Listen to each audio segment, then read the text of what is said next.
muitas das vezes a família tem o alimento sim, mas por algum motivo desconhece as propriedades, o valor nutricional daquele alimento, e muitas vezes o que é feito com esse alimento? É vendido, não é? Ou fazem-se trocas para aumentar aquilo que é a sua economia familiar. Então, aqueles que são os alimentos que têm os melhores nutrientes, que vão contribuir melhor para aquilo que é a alimentação da criança e da família, não são consumidos a nível da família. Mas também temos vários tabus alimentares relacionados com a alimentação. Sabemos que a criança é o nosso grupo-alvo de risco, não é? Que temos que dedicar maiores esforços para que ela possa crescer e atingir o seu potencial.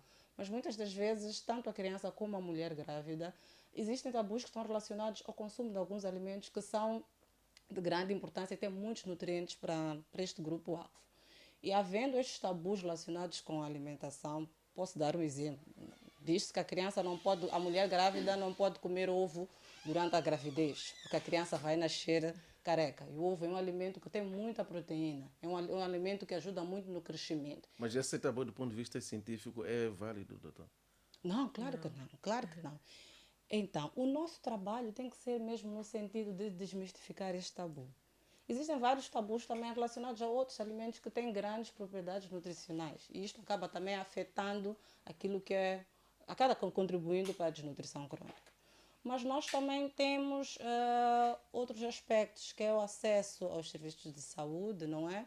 O fato da mulher grávida, na fase de gestação, não ir à unidade sanitária ou ela ter algum tipo de infecção recorrente durante a fase de gravidez, isso também vai fazer com que esta criança, por exemplo, nasça com baixo peso e se nenhuma intervenção for levada a cabo, pode fazer com que esta criança até os 2 anos tenha uma desnutrição crônica e que se nenhuma intervenção for feita nesse período, que é considerado de 1000 dias, que é o período de janela de oportunidade, essa criança vai virar um indivíduo, um adulto com desnutrição crônica, ou seja, é irreversível.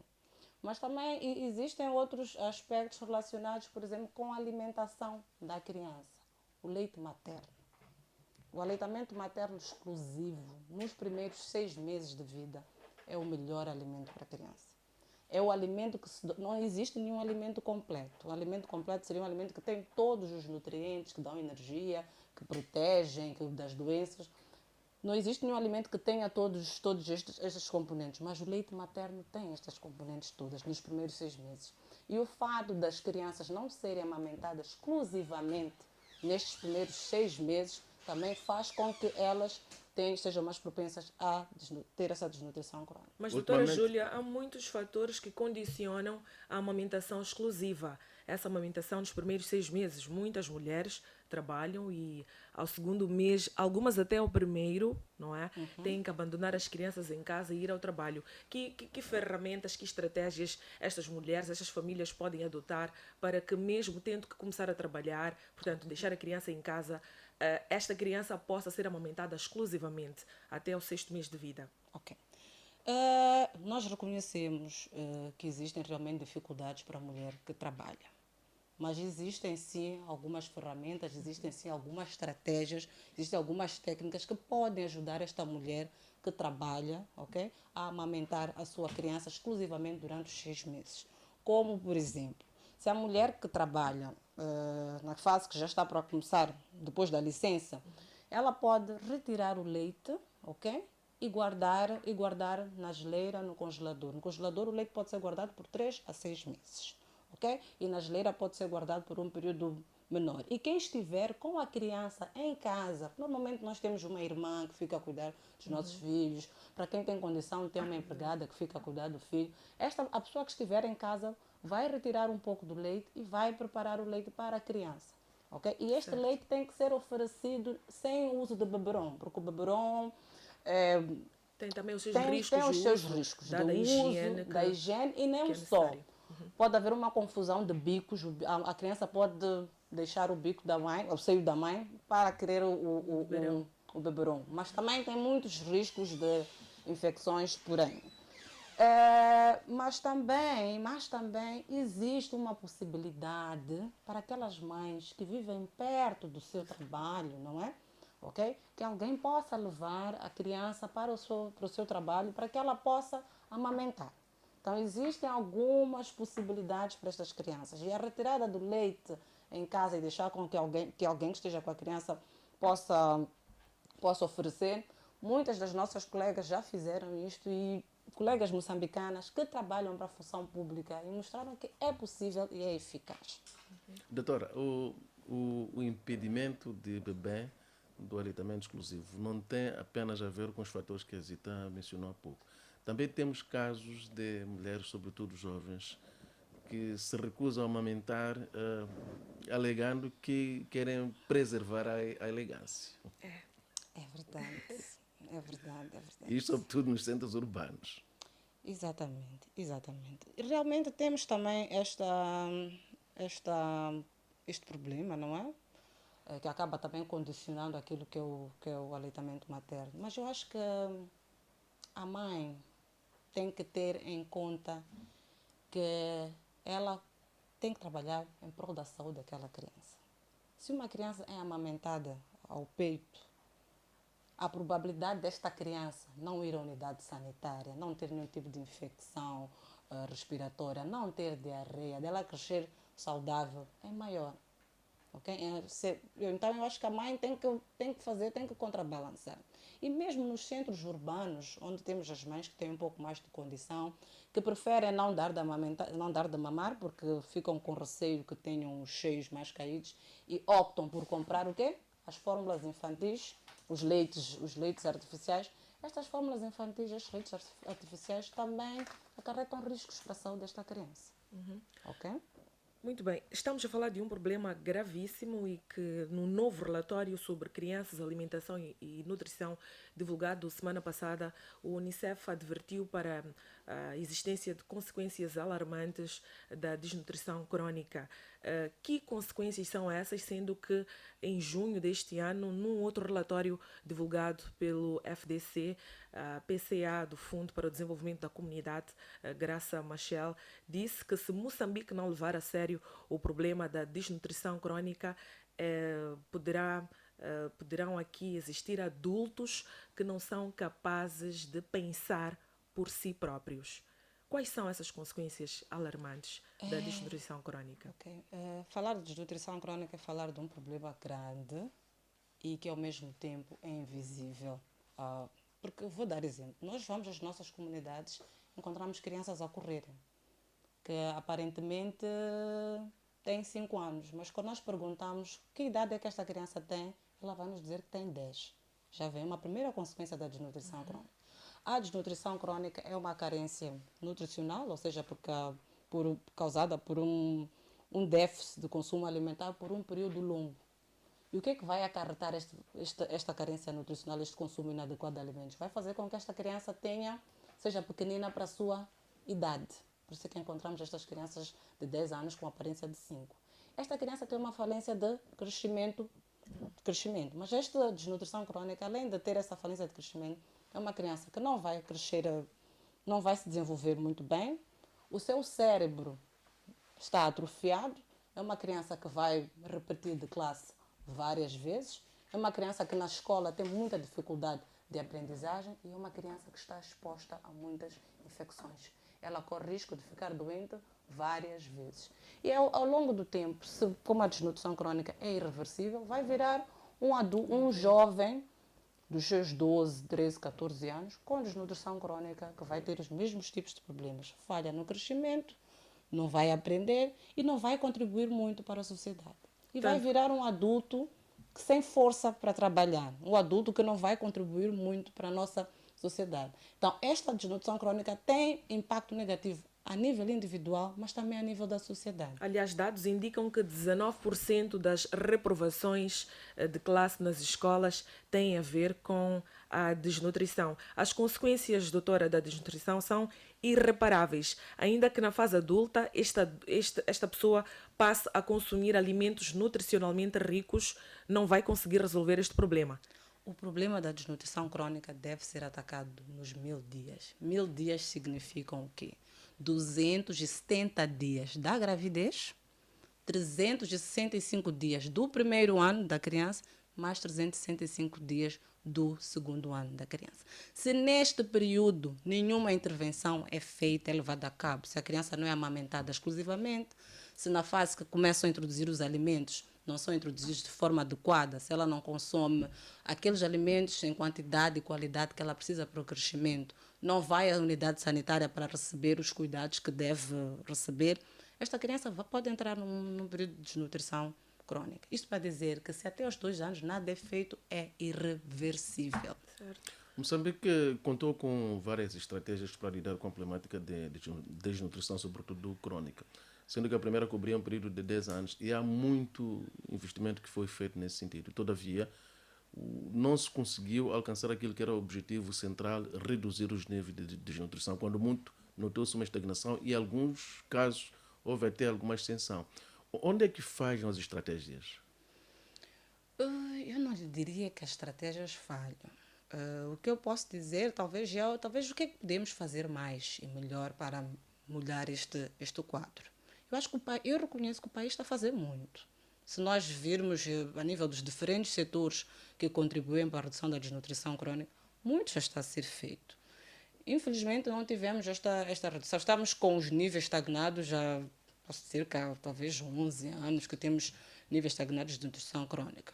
Mas muito é feito. Talvez o que é que podemos fazer mais, o que é que podemos melhorar. Acho que o país já está no caminho certo com o reforço das atividades a nível da comunidade, porque é lá onde nós temos grande parte da nossa população.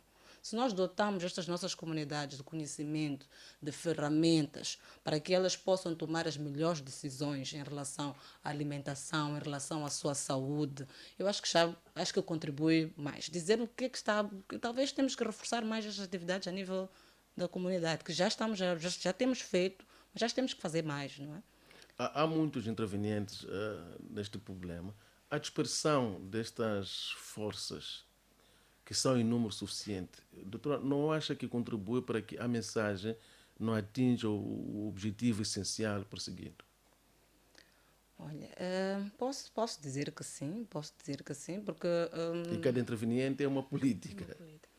Mas a ideia do plano de ação multissetorial de redução da desnutrição crônica é também contribuir para que haja esta harmonização, okay, das mensagens que são disseminadas a nível do terreno.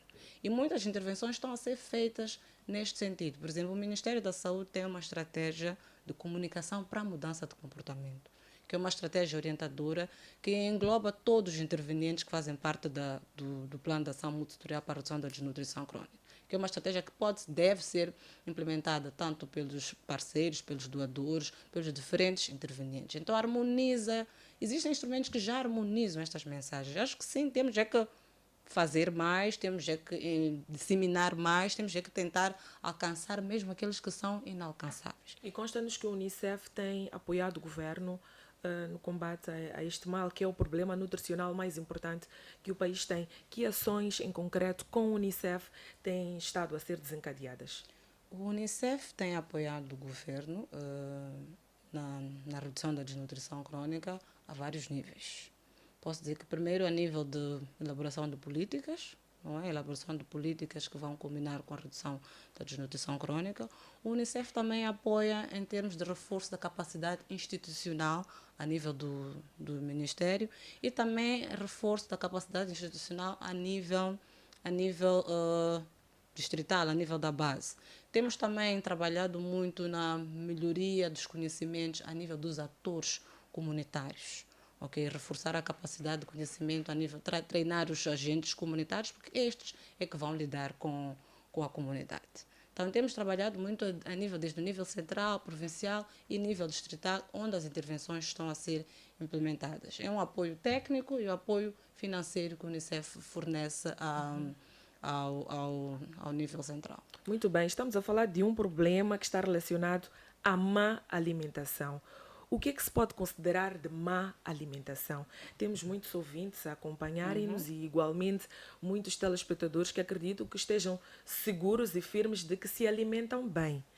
Mas pode ser que não. Okay. O que é má alimentação? É comer carne, a boa alimentação é comer carne todos os dias, ter acesso a leite, ovos. Exato. Eu quando vi esta pergunta... E dispensar verduras, por exemplo. Que alimentos é que ajudam a desenvolver o corpo e o cérebro? Eu, quando vi a pergunta da Zita, disse, eu vou responder de forma contrária. Eu prefiro dizer o que é uma boa alimentação. Uma boa alimentação significa nós consumirmos os alimentos que precisamos para o crescimento, não é? Em quantidade e em qualidade. Ou seja, para eu me alimentar bem, não quer dizer que eu tenho que ter acesso aos alimentos que fazem parte dos diferentes grupos dos alimentos. Alimentos que dão energia, como, por exemplo, os cereais, o arroz, as farinhas. Alimentos que dão energia em pequenas quantidades, mas que o organismo precisa, como, por exemplo, os óleos, as manteigas. Alimentos que ajudam o corpo a crescer. Falou do leite, falou dos ovos. Alimentos que protegem das doenças, que ajudam-nos a combater quando estamos as doenças mais rapidamente, quando elas nos atacam, frutas e verduras. Então, se nós consumirmos estes alimentos na quantidade porque a quantidade que o meu organismo precisa é diferente da quantidade que o organismo da Zita precisa. Mas se eu consumo isto na quantidade que o organismo precisa, eu estou a ter uma boa alimentação. Mas há um outro fator aqui. Os alimentos têm que ser higienicamente bem preparados. Porque se eu tenho tudo isto à minha disposição e eu não tenho acesso à água limpa para lavar os alimentos, ou bebo uma água que não é tratada, eu não estou a fazer nada. Mas também temos uma questão aqui, que eu gosto muito de dar este exemplo, que eu, em algum momento, participei de uma feira de saúde e perguntei a um dos participantes lá, como é que é a sua alimentação? E a pessoa disse, meu alimento muito bem. Eu, tá bem, como é que é a sua alimentação? Eu como ovo frito todos os dias, de manhã, bacon, batata salada, batata frita. Isto não é estar a alimentar-se, não é estar a alimentar-se bem. Uma alimentação boa não tem que ser uma alimentação cara. E as nossas comunidades, voltamos para aquelas províncias que nós falamos, têm disponíveis estes alimentos todos. Temos que incluir mais frutas, mais verduras na nossa alimentação, comemos mais os cereais, comemos mais os tipos de carnes que nós temos disponíveis, comer mais feijão. O arroz e o feijão conseguem ser a melhor combinação em termos de alimentos. Temos muito amendoim disponível, temos muita mandioca, temos muita batata doce. Por que não fazer uso destes alimentos? E a alimentação, uma boa alimentação também tem a ver com a forma como o alimento é preparado. Ao invés de estarmos sempre a fazer frituras, por que não preparar, por exemplo, em água e sal, mais cozidos, mais grelhados? Então, tudo isto concorre para uma boa alimentação. Falei em frituras e agora lembrei-me da pirâmide alimentar em que lá Exatamente. Acima, mesmo na ponta, tem os óleos que devem ser consumidos em menor quantidade. Coitadas das crianças, porque elas na escola, ainda bem cedo, aprendem a alimentação correta a ter, aprendem a pirâmide alimentar, mas depois quando chegam em casa, a nível familiar, a nível das comunidades, a realidade é diferente. A doutora Júlia falou em quantidades apropriadas a cada organismo. Está aí outro problema. Como é que eu vou saber, como é que o Boaventura vai saber que quantidades são apropriadas ao meu organismo? Sendo que o Boaventura fica saciado com uma certa quantidade e eu com outra. E mesmo ele sendo maior em tamanho que a Zita pode comer 2 pratos e não ficar feliz na mesma, e o Boaventura comer 1 prato e ficar feliz. Então, como é que nós podemos ter esta indicação de quantidades apropriadas, quantidades certas do que comer, para pararmos de falhar, não é, Boaventura? Eu acho que é o seguinte, nós todos sabemos um pouco daquilo que são os nossos tirando a parte técnica, deixemos a parte técnica de lado, sabemos um pouco daquilo que são os nossos limites e com base em que quantidade é que eu fico satisfeito, ok? Para as crianças, por exemplo, é recomendado que elas tenham, por exemplo, a partir dos 6 meses, quando começa a se introduzir os alimentos, que elas comecem a aumentar a quantidade de acordo com a sua idade, porque de acordo com a idade também a necessidade vai aumentar. Mas isto nós conseguimos ver como também, com o apetite que ela vai tendo, à medida que vai se servindo. E o mesmo que falamos em relação ao Boaventura. Ele com 1 prato está satisfeito, porque acho que é aquela quantidade que ele precisa. Mas para a Zita vai precisar de 2 pratos. Não tem problema, posso Mas estes comer. 2 pratos estão um pouco relacionados com outro problema que o relatório debruça-se, que é o sobrepeso e a obesidade. Porque o que acontece? Se a Zita, por exemplo, for uma pessoa que tem muito apetite, aqueles 2 pratos, na verdade, não é aquilo que o organismo dela precisa. A Zita está a consumir acima daquilo que o organismo dela precisa. E este consumo acima daquilo que o seu organismo precisa também vai acarretar outros problemas. E o sobrepeso é outro grande problema de saúde ligado à nutrição e à má alimentação. Exatamente. Neste relatório divulgado pelo Unicef, são levantados 3 problemas de saúde, não é? Temos a questão da desnutrição, a desnutrição crônica, a desnutrição aguda. Temos também a questão da deficiência dos micronutrientes, okay? E temos também a questão do sobrepeso e da obesidade, que nós, a nível de Moçambique, não ouvíamos falar muito, mas nos tempos de hoje, tanto países de classe baixa também já estão a ter este tipo de problemas. Falou muito bem da questão das crianças na escola. E eu acho que este acaba sendo também um grupo-alvo que está mais propenso para começar a desenvolver este tipo de problemas por causa das opções alimentares que eles têm a nível das escolas. Se nós olharmos para o redor das escolas, do lado de fora, o que é que nós vimos à venda? São alimentos gordurosos, temos mais refrescos, mais hambúrgueres, que as crianças vão consumindo. Isto vai fazer com que elas cheguem a aumentem um pouco de peso, mas esta sobrepeso, esta obesidade acabam sendo também problemas de saúde para esta criança. Não estando 100% satisfeita com a questão, vou insistir. O que comer, que horas comer e como comer? Ok. Que horas comer? Devemos comer de 3 em 3 horas, ok? Isto vai fazer com que nós evitemos o quê? Que se eu fico muito tempo sem comer, se eu como agora às 7 e só vou comer às 17, o que é que vai acontecer comigo? Quando eu pegar o meu prato, eu vou encher de alimentos e vou consumir talvez uma quantidade acima do que eu preciso. Mas o fato também de eu ficar muito tempo sem comer às 7, comer às 17, também pode fazer com que eu não consuma os nutrientes que eu preciso para o meu crescimento e desenvolvimento. O que comer? Nós somos livres de comer todos os alimentos disponíveis, mas é importante termos atenção à forma de preparação dos alimentos. Olhando para aquilo que a Zita já esteve a referir muito bem aqui, a pirâmide alimentar.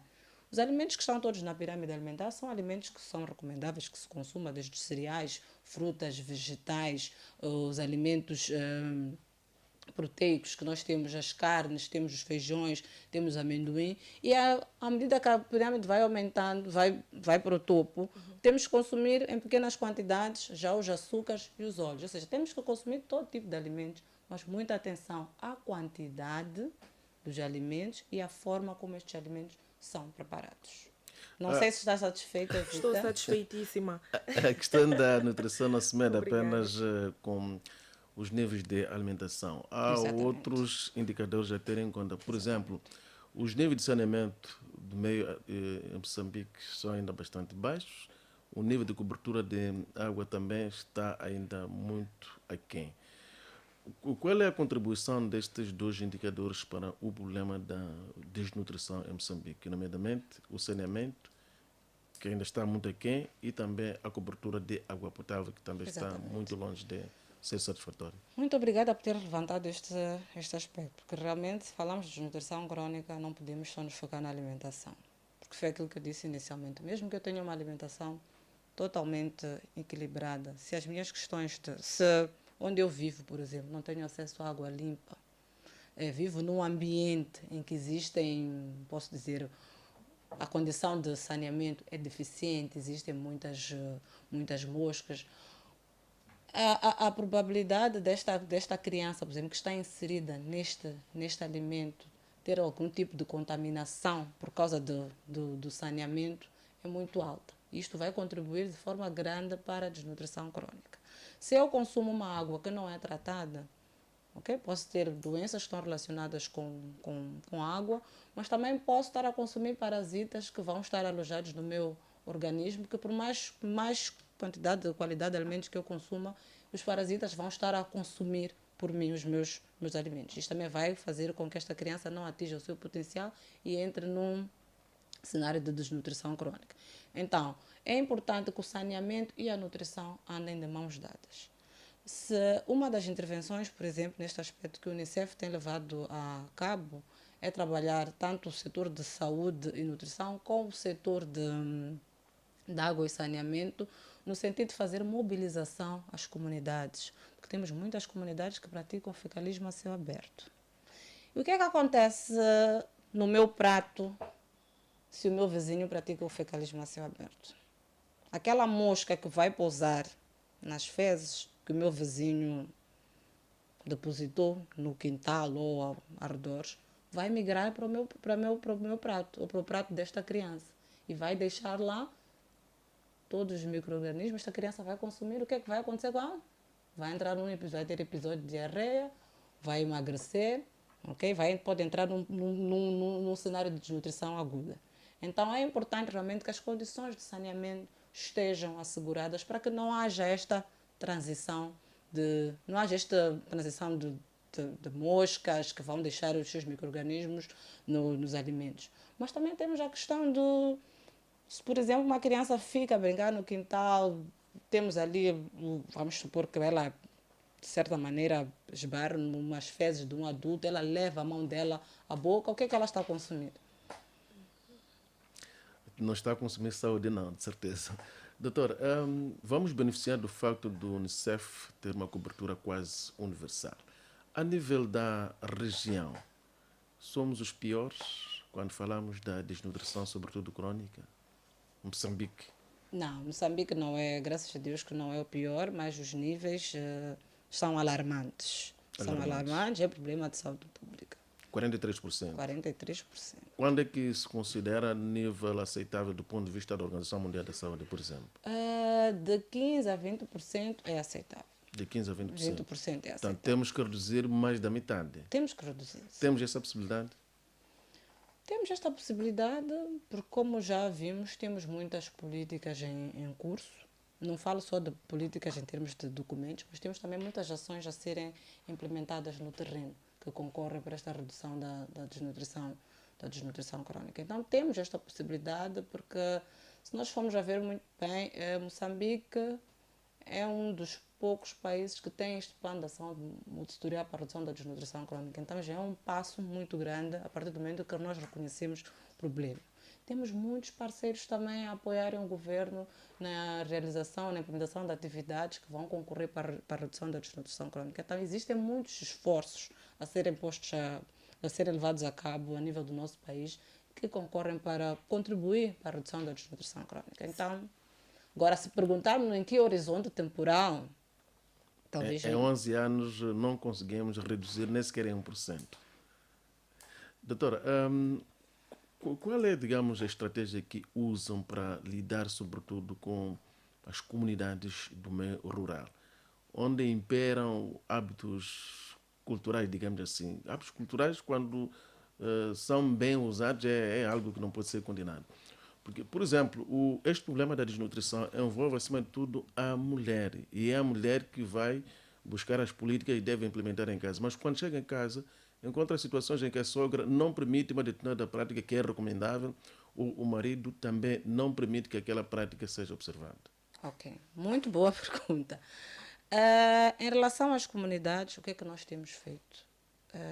Temos feito a capacitação dos APEs, que são os agentes polivalentes elementares, que são os atores comunitários reconhecidos pelo Ministério da Saúde. Estes agentes comunitários, prestam serviços de saúde a nível das comunidades. Então, nós temos feito capacitações destes agentes polivalentes elementares na componente de nutrição.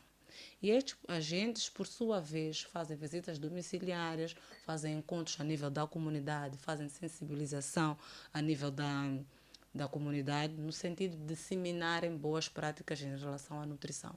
Mas eles não param só nisso. Eles também fazem um rastreio a nível da comunidade de crianças, identificam ao nível da comunidade crianças com desnutrição e fazem referência à unidade sanitária. E fazem também alguns tratamentos.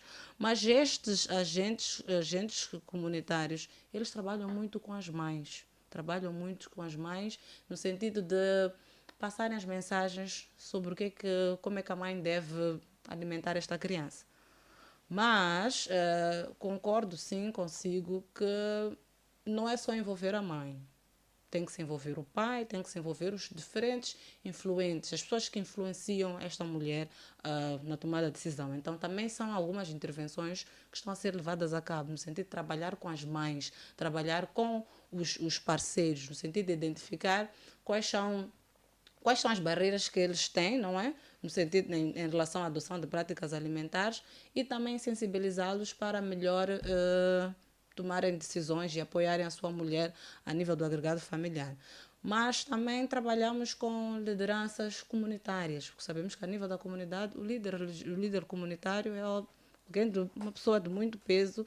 Então, sensibilizamos, passamos mensagens ao líder comunitário, trabalhamos também com as lideranças religiosas, no sentido de, a nível dos seus cultos, das suas missas, também disseminarem mensagens sobre nutrição. Então, há muito trabalho que é feito a nível da comunidade. E uma grande aposta é trabalhar com os pais e com as sogras. Esta percentagem de 43 é a média do país. Haverá casos em que o problema da desnutrição esteja acima dos 43%, alguma província, por exemplo? Sim, temos na região norte, na região norte, Nampula,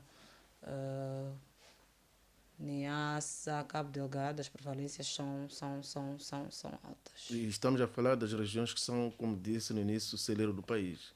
Estamos a falar de porcentagens mais altas. Há alguma ideia em termos numéricos só para...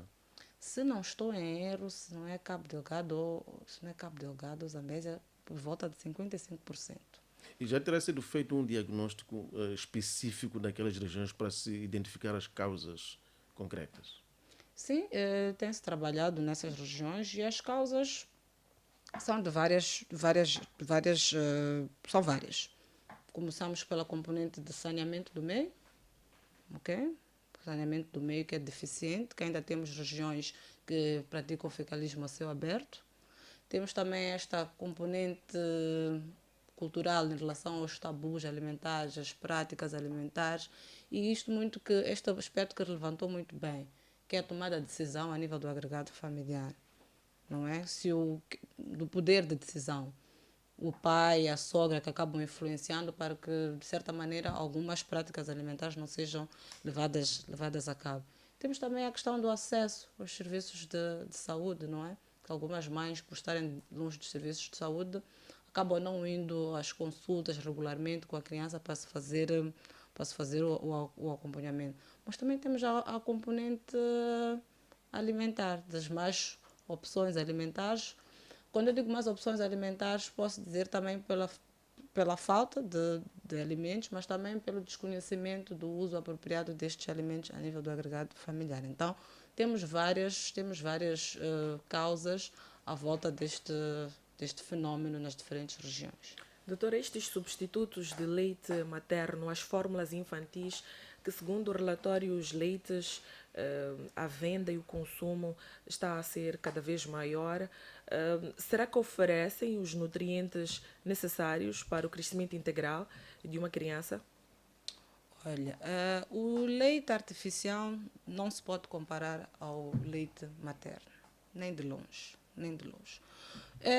O leite artificial, sim, tem os nutrientes que a criança precisa para o seu crescimento, mas é importante prestar atenção a alguns aspectos relacionados a esta questão do leite artificial.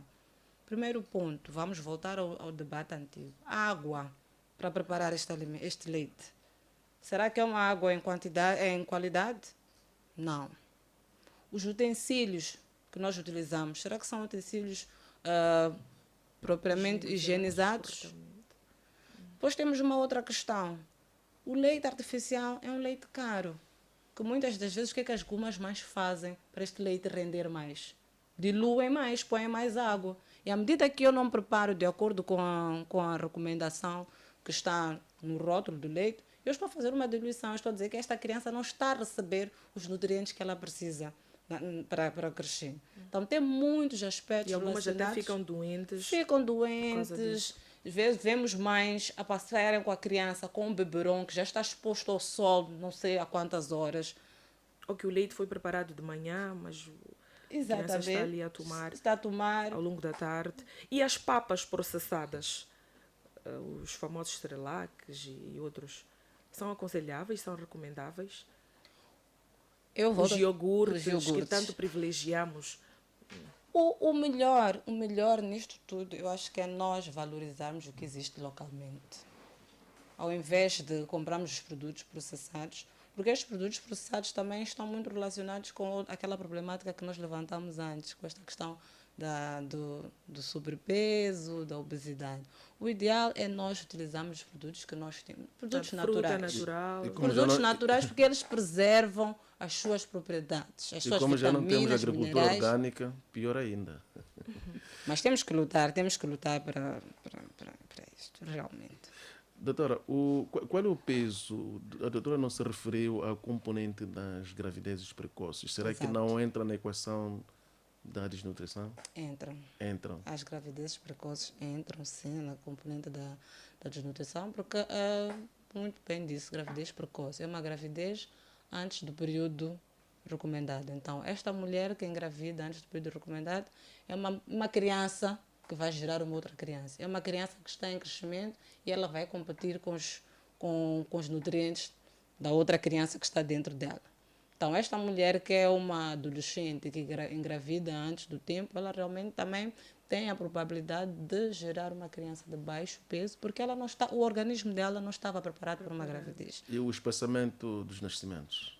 Os espaçamentos dos nascimentos também contribui bastante para a desnutrição, porque realmente, se a mulher não respeita o espaçamento das gravidezes, vamos ter uma outra situação de que ela não se permitiu recuperar, ok? Não se permitiu recuperar do período anterior para uma nova gravidez. Então, isto também vai fazer com que esta mãe tenha crianças com baixo peso. Mas também tem outro aspecto aqui.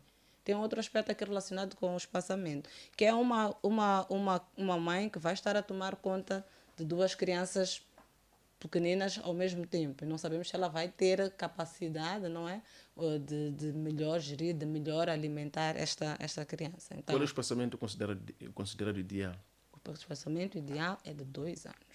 Nos tempos idos, quando ainda não havia muito conhecimento, isto pode-se encontrar ainda nos dias de Exato. hoje. O espaçamento era maior. Há famílias que assumiam que só podia nascer de 4 em 4 anos. E são famílias que não haviam ido à escola. Hoje que temos mais conhecimento, já não observamos essas práticas e pagamos a fatura cara. Fazem-se escadinhas, né? Mas é muito cara, realmente. A fatura é muito cara, porque se formos a ver a longo prazo, o impacto a nível do indivíduo e a nível da sociedade são bem negativos, né? Uhum. Vamos olhar para os lanches que as crianças levam à escola, porque queremos advogar para mudança de comportamento, mudança de atitude e, sobretudo, para a saúde das crianças e dos adultos. As lancheiras são compostas maioritariamente por sandes, onde temos ali algo frito, tem um refrigerante, não falta refrigerante, ou um sumo, portanto, industrializado, nunca um sumo natural, e uma pipoca. Este lanche é saudável.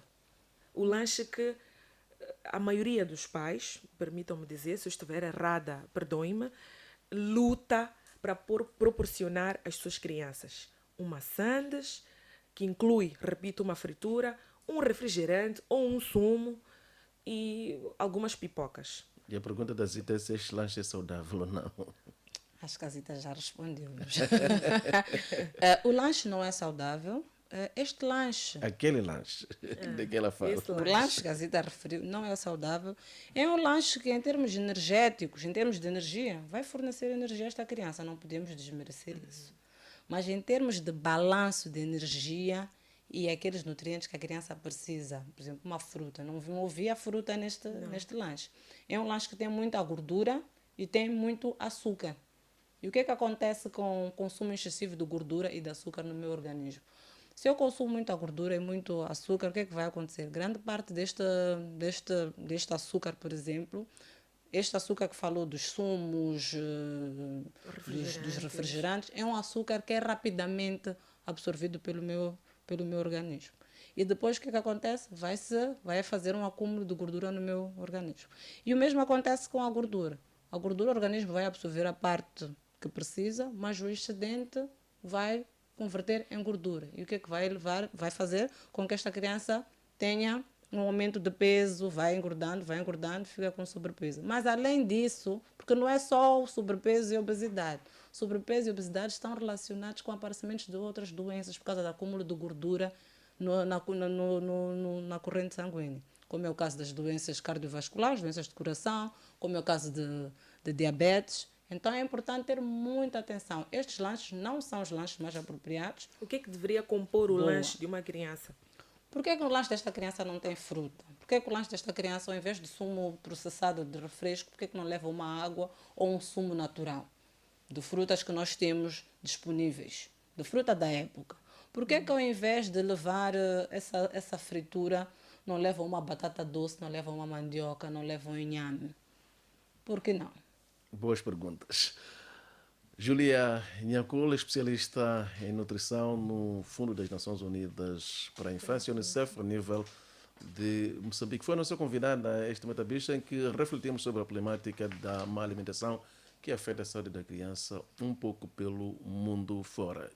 A nível do país, as estatísticas indicam-nos uma situação de alguma gravidade, cerca de 43%, havendo casos em que está-se acima de 50%, o que é mais grave ainda. Isto desafia a sociedade a encontrar estratégias apropriadas. É verdade, O Boaventura. Matabicho pode ser acompanhado em reposição, primeiro na Mídia Mais TV às 19 horas e um pouco mais tarde, quando for 20h30, na Rádio Mais.